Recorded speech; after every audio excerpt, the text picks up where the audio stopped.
ಮಾಡಿದಂಥ ಪತ್ರಿಕಾಗೋಷ್ಠಿ ಮುಂದುವರೆದ ಭಾಗವಾಗಿ ಗ್ರೇಡ್ 2 ತಹಸೀಲ್ದಾರ್ ಹುಕ್ಕೇರಿ ಗ್ರೇಡ್ 2 ತಹಸೀಲ್ದಾರ್ ಆದಂಥ ಅನಾಹುತ ಬಗ್ಗೆ ನಾನು ಸವಿಸ್ತಾರವಾಗಿ ನಮಗೆಲ್ಲ ಮಾಧ್ಯಮ ಜೊತೆಗೆ ತಮ್ಮ ಅನಿಸಿಕೆ ಹಂಚಿಕೊಂಡಿದ್ದೆ. ಮುಂದುವರೆದ ಭಾಗವಾಗಿ ನಮ್ಮ ಸಮಾಜದ ಈ ಭಾಗದ 10 ಜಿಲ್ಲೆಯಿಂದ ಪ್ರಮುಖ ನಾಯಕರು ಕರೆದು ಚರ್ಚೆ ಮಾಡಿಕೊಂಡು ನಾಳೆ ಬರುವಂಥ ಅಧಿವೇಶನದಲ್ಲಿ ಸರ್ಕಾರ ಗಮನಕ್ಕೆ ಹೇಗೆ ತಂದು ಏನು ಮಾಡೋದು ಚರ್ಚೆ ಮಾಡಿದ್ದೇವೆ. ಈ ಸರ್ಕಾರ ಮುಂದೆ ಹೇಗೆ ಸ್ಪಂದನೆ ಮಾಡ್ತಾರೆ ಅನ್ನೋದು ಮುಂದಿನ ದಿನದಲ್ಲಿ ಗೊತ್ತಾಗುತ್ತದೆ. ಆಮೇಲೆ ಈ ಒಂದು ವಿಷಯವನ್ನು ಜನತಾ ನ್ಯಾಯಾಲಯ ಮುಖಾಂತರ ರಾಜ್ಯದ ಮೂಲೆ ಮೂಲೆಗೆ ಬರೀ ವಾಲ್ಮೀಕಿ ಜನಾಂಗ ಅಲ್ಲ, SC ST OB ಹಿಂದೂ ಜನಾಂಗ ಇರ್ಬೋದು, ಎಲ್ಲರ ಒಟ್ಟು ಚಟಗಳು ತಂದು ಯಾರೋ ತಮ್ಮ ವಿದ್ಯಾರ್ಥಿ ಇರ್ಬೋದು, ವಿದ್ಯಾರ್ಥಿ ಇರ್ಬೋದು, ಎಲ್ಲದರಲ್ಲಿ ನಮ್ಗೆ ವಿಶೇಷವಾಗಿ ಹಿಂದೂ ಜನಾಂಗಕ್ಕೆ ಭಾಳ ಅನ್ಯಾಯ ಆಗ್ತದೆ. ಅದನ್ನು ವಿಶೇಷವಾಗಿ ಜನತಾ ನ್ಯಾಯಾಲಯದಲ್ಲಿ ಹೋಗಲಿಕ್ಕೆ ನಾವು ತೀರ್ಮಾನ ಮಾಡಿದ್ದೇವೆ. ವಿಶೇಷ ಚರ್ಚೆ ಮೊನ್ನೆ ಹೇಳಿದ್ರೆ ಅದೇ ಮುಂದುವರೆದ ಭಾಗ ಹೇಳಿದಿಲ್ಲ. ನಮ್ಮ ಗ್ರೇಡ್ 2 ತಹಸೀಲ್ದಾರ್ ಬಗ್ಗೆ ಇನ್ನೂ ಒಟ್ಟು ಸರ್ಕಾರ ಗಂಭೀರ ಪರಿಗಣಿಸಿದ್ದು ಗೊತ್ತಿಲ್ಲ ಇನ್ನು, ಯಾಕಂದ್ರೆ ಎಷ್ಟರ ಮಟ್ಟಿಗೆ ಸರ್ಕಾರ ಗೊತ್ತಿಲ್ಲ. ಒಂದು ಬರೀ ಒಬ್ಬರು ಲಾ ಡಿಪಾರ್ಟ್ಮೆಂಟ್ ಗೌರ್ಮೆಂಟ್ ಅಡ್ವೊಕೇಟ್ಗೆ ನೋಟಿಸ್ ಕೊಟ್ಟು ಇದನ್ನ ಯಾಕೆ ನೀವು ಅರ್ಜಿ ಹಾಕಿದ್ರೆ ಅಷ್ಟೇ ಕೇಳಿದ್ದಾರೆ ಬಿಟ್ಟು ಸರ್ಕಾರ ಮಟ್ಟದಲ್ಲಿ ಏನಾಗಿದೆ ಅಂತ ನಮ್ಗಿನ್ನೂ ಮಾಹಿತಿ ಬಂದಿಲ್ಲ. ಆದಷ್ಟು ನಾವು ಸಿದ್ದರಾಮಯ್ಯ ಅವರಿಗೆ ಮನವಿ ಮಾಡ್ಕೊಳ್ತೀವಿ. ರಾಜ್ಯದ ಮುಖ್ಯಮಂತ್ರಿ ಹಿಂದೂ ಜನಾಂಗದಿಂದ ಪ್ರಸಿದ್ಧಿಯಾಗಿ ನಮ್ಮ ಜನಾಂಗದ ಎಲ್ಲ ಜನಾಂಗದ ಆಗುವ ನಿಂತು ನೋಡಬೇಕು. ಅವರು ವಿಶೇಷವಾಗಿ ಫೇಕ್ ಸರ್ಟಿಫಿಕೇಟ್ನಿಂದ ಬಹಳ ದೊಡ್ಡ ಇದೊಂದು ಗಂಭೀರ ಸಮಸ್ಯೆ ಇರೋದ್ರಿಂದ ನಮ್ಮ ಮುಖ್ಯಮಂತ್ರಿಗಳು ಮನವಿ ಮಾಡ್ಕೊತೀನಿ. ಮತ್ತು ಶೀಘ್ರದಲ್ಲಿ ನಮ್ಮ ಸಮಾಜಕ್ಕೆ ವಾಲ್ಮೀಕಿ ಜನಾಂಗಕ್ಕೆ ಮತ್ತೆಲ್ಲ ತುಳಿತವಾದಂಥ ಜನಾಂಗಕ್ಕೆ ಅವರು ನ್ಯಾಯ ತಕ್ಷಣ ಕೊಡಬೇಕಂತ ಮಾಧ್ಯಮ ಮುಖಾಂತರ ಮತ್ತೆ ಮುಖ್ಯಮಂತ್ರಿ ಮನವಿ ಮಾಡ್ತಾರೆ. ಸರ್, ಈ ಸಂಬಂಧಪಟ್ಟಂಗೆ ಏನಾದರೂ ಕಂದಾಯ ಸಚಿವರಿಗೆ ಏನಾದ್ರು ದೂರ ಏನಾದ್ರು ಕೊಡ್ತೀರಾ ಸರ್? ಕೊಟ್ಟಿದ್ದೀವಿ. ಅದವರ ನಾನು ಮತ್ತೊಂದ್ಸಲ ಮಾತಾಡಿದ್ದೀನಿ. ಅವರು ಅಧಿವೇಶನದಲ್ಲಿ ಸ್ವಲ್ಪ ತಯಾರಿ ಬಿಜಿ ಇದ್ರು, ಆದರೂ ಸಹಿತ ಸ್ಥಳೀಯ ಜಿಲ್ಲಾಧಿಕಾರಿ ಸ್ಪಂದನೆ ಮಾಡಿದ್ದಾರೆ. ಬಟ್ ಎಷ್ಟರ ಮಟ್ಟಿಗೆ ಅವರು ತಮ್ಮ ಅಧಿಕಾರಿ ವ್ಯಾಪ್ತಿಯಲ್ಲಿ ಮಾಡುತ್ತಾರೆ ಇರ್ಬೋದು, ಒತ್ತಡದಲ್ಲಿ ಕೆಲಸ ಮಾಡೋದಿರ್ಬೋದು. ಯಾಕಂದ್ರೆ ಅದನ್ನ ಅವರು ನಮಗೆ ಅನಿಸಿದೆ ಅದನ್ನ ಒತ್ತಡದಲ್ಲಿ ಕೆಲಸ ಮಾಡ್ತಾರೆ ಅಂತ. ನಿಮ್ದ ತಿಳ್ಕೊಳ್ಳಿ, ಯಾವ್ದು ತಿಳ್ಕೊಳ್ಳಿ. ಜಿಲ್ಲಾ ಉಸ್ತುವಾರಿ ಸಚಿವರು ಕೂಡ ಅದೇ ಸಮಾಜದವರು ಇದ್ದಾರೆ. ಸೊ ಅವರು ನೀವು ಇವತ್ತಿನ ದಿನ ಸಭೆ ಕರೆದು ಮಾಡುವಂತ ಪರಿಸ್ಥಿತಿ ನಿರ್ಮಾಣ ಆಗ್ತಿರ್ಲಿಲ್ಲ. ಅವ್ರು ಮನಸ್ಸು ಮಾಡಿದ್ರು. ಕೆಲವೊಂದು ವಿಷಯ ಮಾಧ್ಯಮದಲ್ಲಿ ಹಂಚುವ ಬರೋಲ್ಲ. ಅದನ್ನ ನಾವು ಕ್ಲೋಸ್ ಡೋರಲ್ಲಿ ಮೀಟಿಂಗ್ ಚರ್ಚೆ ಮಾಡಿದ್ದೇವೆ. ಇದನ್ನು ಹೆಂಗೆ ನ್ಯಾಯ ಸಮಾಜ ಮುಂದುವರಿಬೇಕಂತ ಮುಂದಿನ 19 ಅಧಿವೇಶನದ ರೂಪುರೇಷನ್ ನೋಡ್ಕೊಂಡು ಮುಂದಿನ ಸರ್, ಈಗ ಘಟನೆ ನಮ್ದು ಪಕ್ಷ ಇನ್ವಾಲ್ವ್ ಮಾಡ್ತಿರ್ತಾರೆ. ನಮ್ಮ ಭಾರತೀಯ ಜನತಾ ಪಕ್ಷನ ಇನ್ವಾಲ್ವ್ ಮಾಡ್ತಿರ್ತಾರೆ. ಕಾನೂನು ನಾವು ಅಶೋಕ್ ನಮ್ಮ ನಾಯಕರಾದ ಅಶೋಕ್ ಮುಖಾಂತರ ಅದನ್ನ ಅವರನ್ನು ಬೆಂಬಲವಾಗಿ ನಾನು ಅಂತೀನಿ.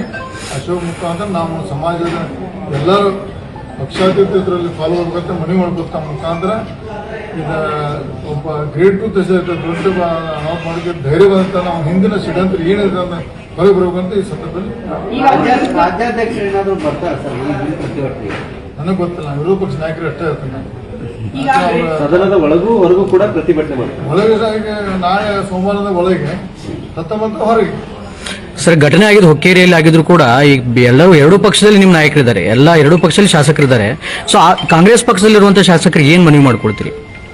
ಇದರಲ್ಲಿ ರಾಜಕೀಯ ಭರವಸೆ ಬೇಡ. ನಮ್ಮ ಜನಾಂಗ ನ್ಯಾಯಶೀಲತೆ ಮನವಿ ಮಾಡ್ಕೋತೀನಿ ಅಷ್ಟೇ. ರಾಜಕೀಯ ಭರವಸೆ ಬೇಡ. ಎಲ್ಲರೂ ಮನವಿ ಮಾಡ್ಕೊಂಡು ಏನಾದ್ರು ಯಾರು ತಪ್ಪು ಮಾಡೋದು ಅವ್ರು ಮಾಡೋದು ಹುಡುಕೋದು ಬೇಡ.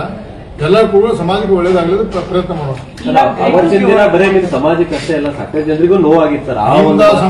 ಸಮಾಜದ ಹೇಳ್ತ ನಾನು ಬರೀ ವಾಲ್ಮೀಕಿ ಜನಾಂಗಲ್ಲ, ಅಹಿಂದ ಸಮಾಜದ ಅನ್ಯಾಯಕ್ಕೆಲ್ಲ ಹೋರಾಡಬೇಕು. ಯಾಕಂದ್ರೆ ನಮ್ಮ ಮುಖ್ಯಮಂತ್ರಿಗಳು ಅಹಿಂದ ಬಂದು ಇವತ್ತು 2 ಸಲ ಮುಖ್ಯಮಂತ್ರಿ ಆಗಿದ್ದಾರೆ. ಅದಕ್ಕೆ ಅವ್ರು ದಯವಿಟ್ಟು ಸೀರಿಯಸ್ ತಗೋಬೇಕು ಮನವಿ ಮಾಡ್ತೀನಿ. ಆಗಿಲ್ಲ, ಬಹುಶಃ ಪ್ರಮೋಷನ್ ಕೊಡ್ತಾರೆ ನೋಡ್ಬೇಕು ಅಷ್ಟೇ. ಅದೇ ನಮ್ಮ ಟೀಮ್ ಕಾನೂನು ತಂತ್ರ ಮಾಡ್ತಾ ಇದ್ದಾರೆ. ಕಾನೂನು ಮಾಡಿದ ಕಾನೂನು ಬಿಟ್ಟು ಕಾನೂನಿನಲ್ಲಿ ಅದು ನಿಲ್ಲೋದಿಲ್ಲ. ಸುಳ್ಳು ಐತದ ಪಾಪ ಕೋರ್ಟ್ ತಪ್ಪಲ್ಲ. ಕೋರ್ಟ್ ವಕೀಲ ಏನು ಪೇಪರ್ ಆದೇಶ ಮಾಡಿದ್ರೆ ಅದನ್ನ ನಾವು ಮನವರಿಕೆ ಮಾಡಿಕೊಡ್ಬೇಕು. ಆದ್ರೆ ಕೋರ್ಟ್ ನೋಟಿಸ್ ಬಿಡ್ಬೇಕಾಗುತ್ತೆ. ನೇರ ಅದು ಯಾಕೆ ಮಾಡಿದ್ರೆ ಗೊತ್ತಿಲ್ಲ, ನಾವು ಕಾನೂನು ಪಂಡಿತರಲ್ಲ. ಅದನ್ನ ನಮ್ಮ ವಕೀಲ ಚರ್ಚೆ ಮಾಡ್ತಾರೆ. ಅದನ್ನ ಕ್ವಾಶ್ ಮಾಡಿ ನಮ್ಮ ಜನಾಂಗ ಮುಂದೆ ಆಗುವಂತ ನಾವು ತಪ್ಪಿಸ್ತಕ್ಕೆ ಪ್ರಯತ್ನ ಮಾಡ್ತೀವಿ. ಸರ್, ಎಸ್ಟಿಗೆ ಸೇರಿಸಬೇಕಂದ್ರೆ ಕುರುಬ ಸಮಾಜ ದೊಡ್ಡ ಹೋರಾಟ ಮಾಡ್ತಾ ಇದೆ ಅಧಿವೇಶನ. ತಾವು ಏನ್ ಹೇಳ್ತೀರಿ, ತಮ್ಮ ನಿಲುವೇನು? ಕುರುಬರು ಬರಲಿ, ಮುಗಾರ ಇರ್ತಾರ, ಕಬ್ಬಿರ್ ಇರ್ತಾರ, ಅವರು ಬರಲಿ, ಉಪ್ಪಾರು ಬರಲಿ, ಎಲ್ಲ ಸಮಾಧಾನ ನಮ್ದೇ ಮನೆ ಮಾಡ್ಕೊಂತ ಪರ್ಸೆಂಟ್ ಜಾಸ್ತಿ ಮಾಡಿ ಹಿತವಾಗಿ ಸಿಗಿಸ್ಬೇಡ್ರಿ. ನಮ್ಮ ಪರ್ಸೆಂಟ್ ಎಷ್ಟು ಬರ್ತಾರೆ OBC ತಗದ ನಮಗೆ ಜಾಸ್ತಿ ಮಾಡಿ ನಮ್ಮ ಯಾಕಂದ್ರೆ 50 ಜಾಸ್ತಿ ಬರಲ್ಲ. OBC ಬಂದು ಎಲ್ಲ ಬರಲಿ, ಅವ್ರ ಪರ್ಸೆಂಟ್ ಜಾಸ್ತಿ ಮಾಡೋದು ಮನೆ ಮಾಡ್ಕೊಡ್ತೀವಿ. ಸರ್, ಮೊನ್ನೆ ದೆಹಲಿಗೆ ಹೋಗಿದ್ದೆ. ನಾನು ಇಲ್ಲಿ ಹೋಗಿ ಬಂದೆ. ವಿಜೇಂದ್ರ ಕಳಿಸಿದ ನಮ್ಮ ಅವರೇ ಹೇಳಿದ್ರ ಮನೆ ವಿಜಯ ನಾನೇ ಕಳಿಸಿದ ಅಂತ ನಾನು ಅವ್ರ ಸಂಬಂಧ ಅದು ಮಾಧ್ಯಮ ಹೇಳೋದು ವಿಚಾರ ಅಲ್ಲ. ನಮ್ಮ ಪಕ್ಷ ಆಂತರಿಕ ಸಮಸ್ಯೆ ನಡೆದು ಈಗ ನಿಮ್ಮ ಟಿವಿನ ನಿಮ್ಮ ಪ್ರತಿನಿಧಿಯಲ್ಲಿ ತೋರಿಸಿರಲ್ಲ, ಅದನ್ನ ಯಾಕೆ ಹೇಳಕ್ ಬರಲ್ಲ. ಬಟ್ ಒಳ್ಳೆ ದಿಲ್ಲಿ ಪ್ರವಾಸ ಒಳ್ಳೇದಾಗುತ್ತೆ. ಬದಲಾವಣೆ ಕಾಣುವ ಹೇಳಕ್ ಬರಲ್ಲ. ಹೈಕಮಾಂಡ್ ಇಲ್ಲಿ ನಮ್ಮ ಎಲ್ಲ ಪಕ್ಷದ ಪಕ್ಷಗಳ ಅಲ್ಲ ಸರ್, ಈಗ ಒಂದು ಕಡೆದಾಗ ಒಂದು ವಿರೋಧ ಪಕ್ಷವಾಗಿ ಸರಿಯಾಗಿ ಕೆಲಸ ಮಾಡ್ತಾ ಇಲ್ಲ ಅನ್ನುವಂಥದ್ದು ಆರೋಪನೇ ಇದೆ. ಈ ಸರಿ ಅಧಿವೇಶನದಲ್ಲಿ ನೀವು ಅಂದ್ರೆ ಬಿಜೆಪಿ ಎಲ್ಲ ನಾಯಕರು ಸೇರ್ಕೊಂಡು ಒಂದು ವಿರೋಧ ಪಕ್ಷವಾಗಿ ಅವ್ರ ವಿರುದ್ಧ ಹೋರಾಟಕ್ಕೆ ಏನಾದ್ರು ಧ್ವನಿ ಆಗ್ತಾ ಇದ್ದಾರೆ ನೋಡಿ. ಭಾರತೀಯ ಜನತಾ ಪಕ್ಷ ಎಷ್ಟೇ ಜಗಳಿದ್ರು ಪಕ್ಷ ವಿಷಯ ಬಂದಾಗ ಎಲ್ಲ ಒಂದೇ. ನಾವು ಎಷ್ಟೇ ನಮ್ಗೆ ವೈಯಕ್ತಿಕ ಅಭಿಪ್ರಾಯ ಬೇಕಾದಿರ್ಬೋದು, ಆ ಪಕ್ಷ ಚೌಕಟ್ಟು ಬಂದಾಗ ಎಲ್ಲ ಒಂದೇ ಕೆಲಸ ಮಾಡ್ತೀವಿ. ಸರ್, ಜಿಲ್ಲಾ ವಿಭಜನೆ ಮತ್ತೆ ಗೋಕಾಕ್ ಕೂಡ ಮೊನ್ನೆ ಬಂದ್ ಮಾಡಿದ್ರು. ಮಾಡಿ ಪ್ರತಿಭಟನೆ ನೋಡೋಣ. ಅದು ನಾವು ಮೊದಲೇ ನಾವು ಗೋಕಾಕ್ ಜಿಲ್ಲೆ ಆಗ್ಬೇಕು, ನಮ್ದು ಆಗದೆ ಯಾರು ಹಾಕಲ್ಲ. ಒಂದು ತಾಲೂಕು ಮಾಡಿದು ಆಮೇಲೆ ಜಿಲ್ಲಾ ಮಾಡ್ಬೇಕು. ನನ್ನ ಆಗ ಅಧಿವೇಶನದಾಗ ಹೋರಾಟಕ್ಕೆ ಪ್ಲಾನ್ ಮಾಡ್ತಿದ್ದಾರೆ ಅಂದ್ರೆ ಪಕ್ಷದ ವತಿಯಿಂದ ಮಾಡ್ತಾರೆ. ಆದ್ರೆ ಏನ್ ಮಾಡ್ತಾರೆ ನಾವು ಪಾಲ್ಗೊಳ್ತೀವಿ. ನಮ್ಮ ಅಶೋಕ್ ಅವ್ರು ಏನ್ ಕೇಳ್ತಾರೆ ಹೋಗ್ಬೇಕು. ಅಶೋಕ್ ಅವರು ಕರೆದು ಅಷ್ಟ ಮಾತ್ರ. ವಿಜೇಂದ್ರ ಕರೆದು ಉತ್ತರ ಕರ್ನಾಟಕದ ವಿಚಾರ ಬಂದಾಗ ಎಲ್ಲ ಒಂದಾಗುತ್ತಿಲ್ಲ ಅಂತ ಬಹಳ ಜನರಿಗೆ ನೀನೇ ಮಾಡಿಸ್ಬಾರ್ದು ಹೇಳಿ. ಎಲ್ಲ ಪಕ್ಷಾತೀತವಾಗಿ ಒಂದಾಗಿ ಧ್ವನಿ ಎತ್ತಬೇಕನ್ನುವಂತ ಜನರ ಬಯಕೆ ಇದೆ. ಇಲ್ಲಪ್ಪ, ಎಲ್ಲರೂ ಒಂದಾಕು. ಉತ್ತರ ಕನ್ನಡ ಬಂದಾಗ ಎಲ್ಲರೂ ಪಕ್ಷಾತೀತವಾಗಿ ಎಲ್ಲರೂ ಪಕ್ಷ ಒಂದಾಗ ಉತ್ತರ ಕನ್ನಡ ನೀರಾವರಿ ಸಮಸ್ಯೆ ಇರ್ಬೋದು, ಆರೋಗ್ಯ ಸಮಸ್ಯೆ ಇರ್ಬೋದು, ಯಾವ ಎಲ್ಲರೂ ಒಂದಾಗಿ ಹೋರಾಡ್ತೀವಿ. ಅದರಲ್ಲಿ ಪಕ್ಷ ಮಾಡಿದ್ರೆ ಜಾತಿ ಮಾಡೋದು. ಸರ್, ಈಗ ರಾಜ್ಯದಲ್ಲಿ ಅಧಿಕಾರ ಅಭಿವೃದ್ಧಿ ಆಗ್ತಾ ಇಲ್ಲ ಅನ್ನುವಂಥದ್ದು ಬಹಳಷ್ಟು ಚರ್ಚೆ ಆಗ್ತಾ ಇದೆ. ಅದರ ನಡುವೆ CM ಅವರು DCM ಅವರು ಬ್ರೇಕ್ಫಾಸ್ಟ್ ಮೀಟಿಂಗ್ ಅಲ್ಲಿ ಕಾರಣ ಮಾಡ್ತಾ ಇದ್ದಾರೆ. ಪಕ್ಷದ ಆಂತರಿಕ ಸಮಸ್ಯೆ ಸಂಬಂಧ ಇಲ್ಲ. ಯಾರು ಮುಂದೆ ಇರ್ತಾರೋ, ಸತೀಶ್ ಜಾರಕಿಹೊಳಿ ಹಾಕೋರು, ಪರಮೇಶ್ವರ್ ಹಾಕೋರು ಕರೆಯೋಕೆ ನಮ್ಗೆ ಗೊತ್ತಿಲ್ಲ. ಯಾರು ಬಂದು ಒಳ್ಳೆ ಕೆಲಸ ಮಾಡ್ತಾರೆ ಅವ್ರನ್ನ ಮನೆ ಮಾಡೋದು. ಅಲ್ಲ, ಅಭಿವೃದ್ಧಿನೇ ಇಲ್ಲ ಸರ್. ರೈತರೆಲ್ಲ ಬೀದಿಗೆ ಹೋರಾಟ ಮಾಡ್ತಾ ಇದ್ರೆ ಅವ್ರ ಬಗ್ಗೆ ಕಾಳಜಿ ಮಾಡ್ತಾ ಇಲ್ಲ. ಇನ್ನೊಂದ್ ಕಡೆ ಮೀಟಿಂಗ್ ಮಾಡ್ಕೊಂಡು ಅಧಿಕಾರ ಸಲ ಕಿತ್ತಾಡ್ತಾ ಇದ್ದಾರೆ. ಅದು ಜನ ಇನ್ನೂ 28 ತೋರಿಸ್ತಾರ. ಜನ ಕೈಗೆ 5 ವರ್ಷ ಹೋಗಿ ಸಿಗಬೇಕಲ್ಲ. ಹೋಗಿ ಜನ ಸರ್ಕಾರ ಸುಸೂತ್ರವಾಗಿ ನಡೀತಿದ್ದಂತೆ. ನಾವು ನಡಿಬೇಕಲ್ಲ.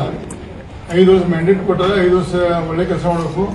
ಬಂಪೂರಾಗಿ ಅವ್ರಿಗೆ ನಂಬರ್ ಕೊಟ್ಟಾರೆ, ಅದನ್ನ ದುರುಪಯೋಗ ಮಾಡ್ಕೊಂಡು ಒಳ್ಳೆ ಕೆಲಸ ಹೋಗುತ್ತೆ. ಮತ್ತೆ